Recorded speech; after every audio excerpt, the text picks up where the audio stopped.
92.9 The River, and proud to have Micky Dolenz, 60 years of the Monkees, bringing it to the Tulsa Theatre on Thursday, May 7th. Hello. Hello. Yeah, looking forward to Tulsa. Love it. Love Tulsa. Been there many times. September 12th is when 60 years, that will mark the debut of the Monkees on NBC. Do you ever go back and go, Yes, 60 years?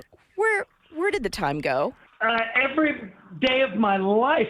I just turned 81, and so it's like, what the hell happened? You wake up one day, you're like, sure what?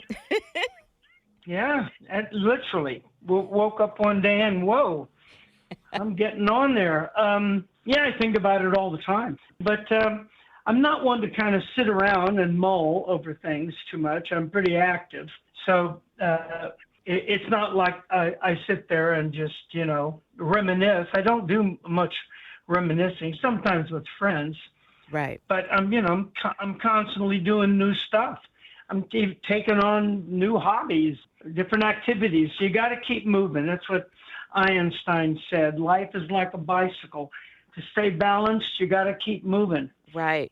Now, you have some Tulsa ties. For instance, the songwriters that you've worked with include our very own David Gates. We had lots of great songwriters, including Carole King and Jerry Goffin and Boyce and Hart and Neil Diamond. And, but back then, didn't necessarily hang around with songwriters all the time. They would submit songs through the producers, and the producers would give them to me, and I'd kind of listen and pick the ones I liked the best or whatever. And it sort of worked that way. But my ties to Tulsa are also through Leon Russell, because he was in the Wrecking Crew and played on some of the Monkee stuff, if I'm not mistaken. And he might have even been on my first session before the Monkees. Pre-Monkees, I'd recorded. And I know that one of the players was Glenn Campbell, because we became friends. And Glenn told me years later, "You remember that first session you had before the Monkees? I was your guitar player." Wow. We all know who the Wrecking Crew were, and I'm so glad that they're finally getting the recognition they deserve. Yes. Well, and of course, we got the church studio. Have you been to the church studio the last couple of years? No, never been. I was just there for the first time the other day, and it is the studio itself. It's set very much with the 70s sound, and I mean, you could see Leon's footprint on it. Oh, yeah, no, I'm performing there when I arrive in Tulsa. And then the big concert on the 7th. And that's going to be at the Tulsa Theatre. This show in Tulsa, I'll have the pleasure of bringing my one of my daughters, Emily, who is a pro photographer. And she's going to be photographing the show, me and the band and everybody, for future use possibly. And she's a great photographer. Oh, so. Wow. Good father-daughter time, bonding. That's what it's all about. Yeah. Now, with this show, it's just not you performing, but telling your stories behind the songs. A lot, yeah. In this particular show, celebrating the 60th anniversary, we're going through the records chronologically, which is really fun because we've never done that before. We're going through all the albums and the hit songs, not every song on every album, but the hit songs on each album, but in chronological order. I talk about the albums. I talk about what it was like at the beginning with the casting process that we all had to go through. I talk about other people involved in the show, like the songwriters I just mentioned. Right. And then I talk about people that played on the albums sometimes with us, like Neil Young and Ry Cooder, and great musicians.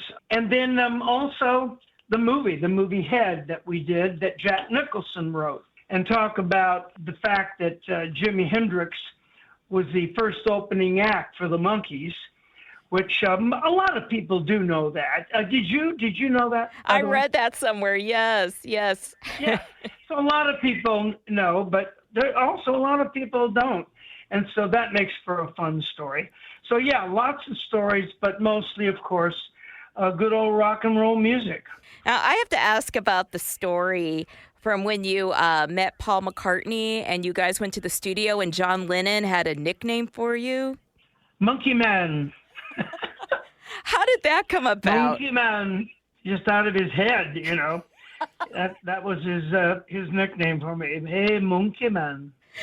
And he was great. He got it. He was the first one, even before I'd thought about it, to say, yeah, the Monkees are like the Marx Brothers. And that was very accurate. The Monkees was not a group or a band in the traditional sense at all. It was a television show about this group. And it was a bit like the Marx Brothers. They would get in all these adventures and sing and dance and play. And he spotted that immediately, and he was absolutely right. I talk a little bit about that in the show, too. Yeah, I remember watching you guys when I was little, and that, oh my gosh. Yep. And then it was in the early 80s. It was a TV ad for the Monkees 20th anniversary box set, and I went and got that, and that's all I listened to for like the next several months. Oh, that's great. Thank you. You've been in the business since you were little. You were born into this business. Yep, I was. My parents were both in the business, and I kind of grew up in my parents' footsteps, my father's footsteps. He was an actor, singer. My mom was a dancer, singer, piano player. They met doing a play in Hollywood, So you don't get much closer into the business than that, I guess. And yeah, we grew up. But having said that, it is important to note we didn't grow up in that kind of cliched, typical Hollywood, Beverly Hills kind of world. Eyes and teeth, honey, eyes and teeth, stage school kind of thing. Yeah. It was much more down home. My mom was from Texas. My dad was from Italy. Off the boat from Italy. So my sister and I, we grew up in a much more rural. We lived on a little ranch at one point with horses and chickens and all that. So it was different. It wasn't, like I say. Yeah. It wasn't the typical Hollywood, sort of cliched idea. I think that did help in terms of grounding a little bit, Right. And I was in my first series. I was 10 years old. Yeah. Oh, wow. Called Circus Boy. Now, do you think your kids, are they going to follow your footsteps? Obviously, your daughter's a photographer, so she's kind of, One of them, one of them did quite successfully, my oldest, in the 70s and 80s. She did very well.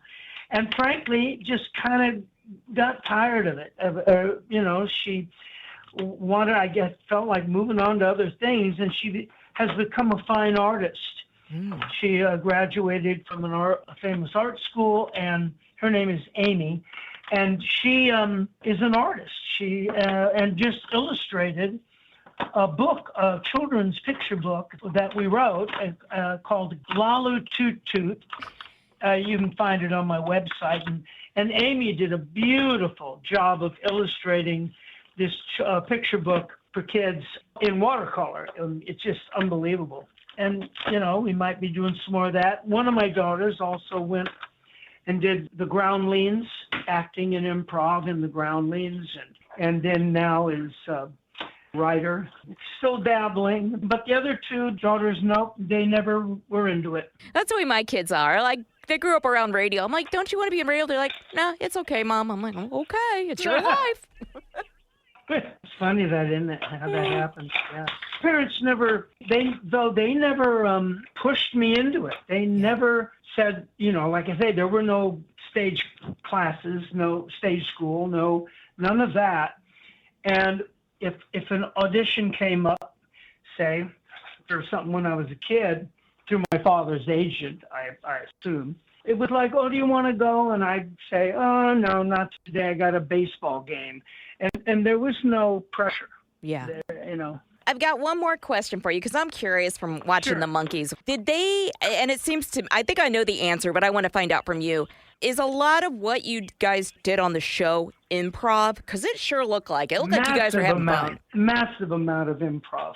And it's a great question and a great observation. When we were first cast, one of the very first things they did was bring in an improv coach. It was a guy named Jim Frawley who ended up directing many of the episodes. And he had come out of Second City with Mike Nichols and Elaine May. And they brought him in specifically to teach us improv. Because someone like me, improving on a TV show was very naughty. You didn't do that. Mm-hmm. If you were on a TV show, you had your script, you had the director, and you learned your lines at night at home. You came in, you read your lines, you went home. And improv was, a very naughty thing to do.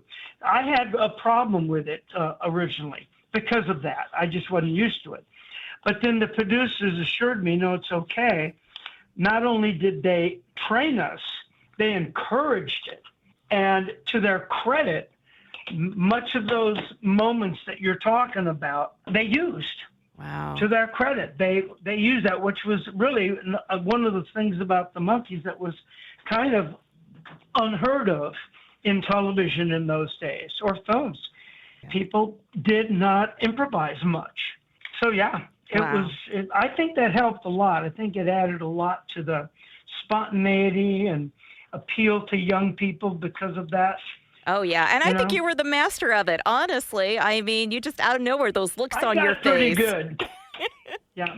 I got pretty good. Mike, I thought, was always the best at it. Mm-hmm. He was really, really good. Thank you so much, Micky. And we look forward to seeing you Thursday.